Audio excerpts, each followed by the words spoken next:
समय की कदर। एक गांव में 3 लड़के रहते थे, राम, श्याम और राजू। तीनों के पिता काफ़ी अमीर थे। तीनों का बचपन बहुत अच्छी तरह से गुजरा था। उनके माता पिता कभी भी उनकी कोई भी मांग को अनदेखा नहीं करते थे। राम के पिता सरपंच थे, श्याम के पिता एक कारोबारी थे और राजू के पिता एक किसान जमींदार थे। छोटी उम्र से ही उन सबको लाड प्यार ने ऐसा बना दिया था कि ना तो उनको मेहनत का पता था और ना ही उनको समय की परवाह थी।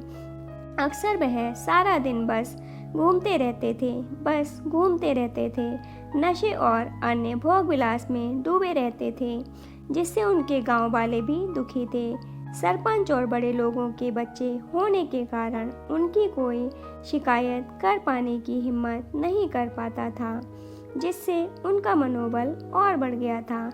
एक दिन उनके गांव में बहुत तेज बारिश हुई, जिससे सब लोगों को नुकसान हुआ, जिसमें इन तीनों के पिता भी थे। लेकिन इतना कुछ होने के बाद भी उनके बेटों का वही हाल था।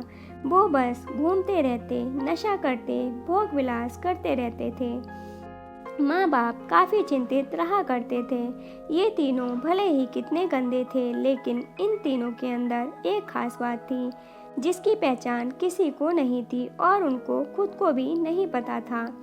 राम एक बहुत अच्छा नेता प्रतिपक्ष था, क्योंकि अपने पिता के पास रहते हुए उसको काफ़ी ज्ञान हो गया था, क्योंकि उसके पिता सरपंच थे। श्याम भी इस तरह से बिजनेस की समझ रखता था, क्योंकि उसके पिता एक कारोबारी थे, और राजू खेती का काम जानता था, क्योंकि उसके पिता जमींदार थे। पर अपनी गलती कामों की वजह से उन सब ने अपने इन टैलेंट पर ध्यान नहीं दिया, जो कि उनकी सबसे बड़ी कमजोरी थी। इस तरह इनकी बदमाशियों को देखकर इनके पिता उन्हें सीख देने की सोची। तीनों पिताओं ने आपस में बात की और एक हल निकाला।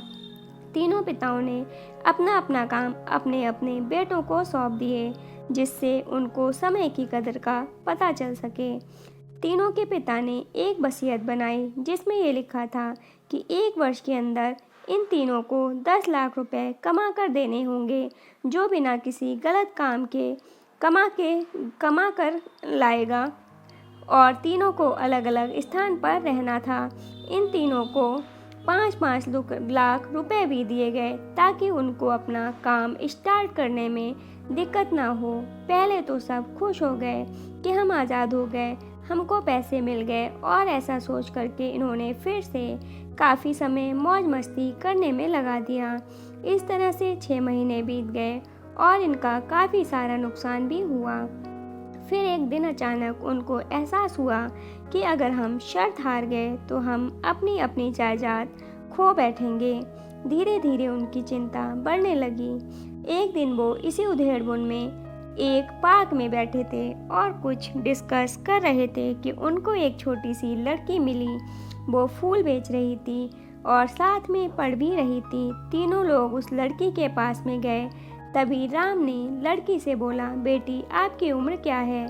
तो लड़की ने जवाब दिया कि मैं 12 साल की हूँ। अंकल। इतना सुनते ही राम ने आश्चर्य से पूछा कि आप इतने छोटे हो करके खेल नहीं रहे हो? इस पर लड़की ने जवाब दिया कि मेरे पापा अब इस दुनिया में नहीं हैं और माता बीमार रहती हैं, इसलिए मैं ये काम करती हूँ। ये सुनकर राम ने अपना पर्स निकाला। उसके पास जो भी पैसे बचे थे वो उस लड़की को देने लगा। उसके बाद लड़की ने बोला, अंकल आप भी फूल ले लो, मुझे बहुत खुशी होगी, क्योंकि मैं अगर आपसे फ्री में पैसे ले लूँगी तो फिर मेरा पढ़ाई में मन नहीं लगेगा, मैं कामचोर बन जाऊँगी, क्योंकि यही समय है जिस समय में अपना भविष्य लिख सकती हूँ। राम ने उस लड़की से सारे फूल ले लिए और तीनों घर लौट आए। उस फूल वाली लड़की का उन तीनों के लड़कों पर बहुत गहरा प्रभाव पड़ा। रात भर उन तीनों ने उस बच्ची के बारे में सोचा और उन्हें एहसास हुआ कि वो कितने गलत थे। तीनों ही दोस्तों को एहसास हुआ कि आज भी उनके पास 6 महीने का समय है अपने पिता के दिए गए काम को पूरा करने का और भविष्य बनाने का। इसी दौरान सबने सोचा कि अगर बचे हुए समय का सही उपयोग करें तो अभी भी बहुत कुछ किया जा सकता है। इस तरह बाकी दोस्तों ने भी सोचा और दूसरे समय में आकर काम तलाशने लगे, पर उनकी शर्त में एक शर्त ये भी थी कि उनको जो भी काम करना है वो अपनी पहचान बताए बिना करेंगे, जिससे ये साफ था कि उनको काम नहीं मिला। और जब काम नहीं मिला तो उन्होंने सोच लिया तो अब वो अगर भी कुछ भी करेंगे तो अपने गांव में जाकर ही करेंगे। भले ही उनके पिता कुछ भी सोचें, लेकिन फिर भी अपने गांव में जाएंगे और अपने गांव में कुछ नए काम करेंगे, भले ही उनको अपने पिता के वसीयत ना मिले। तीनों लड़के अपने गांव में फिर से आए और अपने अपने पिताओं से जाकर के मिले और उन्होंने अपने अनुभव के बारे में बताया और बोला कि वो आगे से ऐसी गलती नहीं करेंगे और वो उन्हें माफ़ कर दें। लेकिन पिता तो शर्त पे ही अड़े थे। लड़कों को कोई दया नहीं मिली। तीनों को फिर से दुख हुआ कि तीनों को अपनी गलती का एहसास होने के बाद भी उनके पिता उनका सपोर्ट नहीं कर रहे हैं और फिर से वो रात भर सोचते रहे कि अब क्या किया जाए। तीनों ने मिलकर एक स्कीम निकाली। राम अपने मित्रों के साथ में मिलकर लोगों की प्रॉब्लम को सुलझाने लगा, जिससे उसको गांव की समस्याओं का ज्ञान हुआ। इसी तरह श्याम भी गांव के विकास के लिए नए नए तरीके सीख गया और राजू को किसानों और बीजों का ज्ञान हो जाने से उसको काफ़ी फायदा हुआ। तीनों ने मिलकर अपने बाकी पैसों को सही ढंग से सही जगह लगाकर गांव को एक नया रूप दे दिया।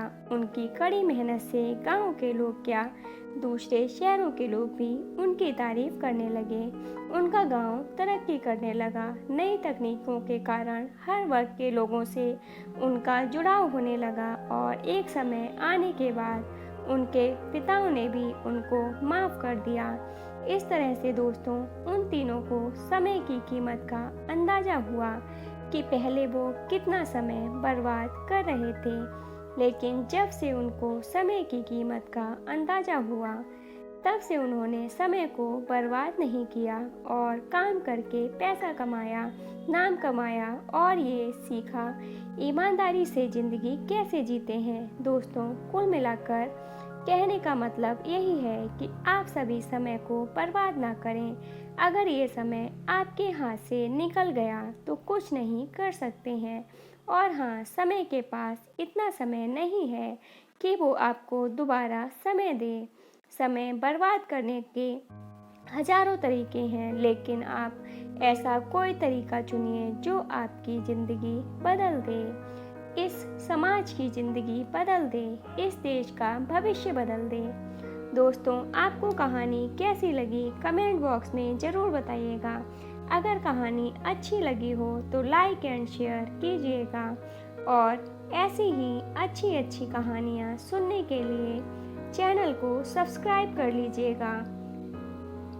कहानी को पूरा सुनने के लिए धन्यवाद दोस्तों।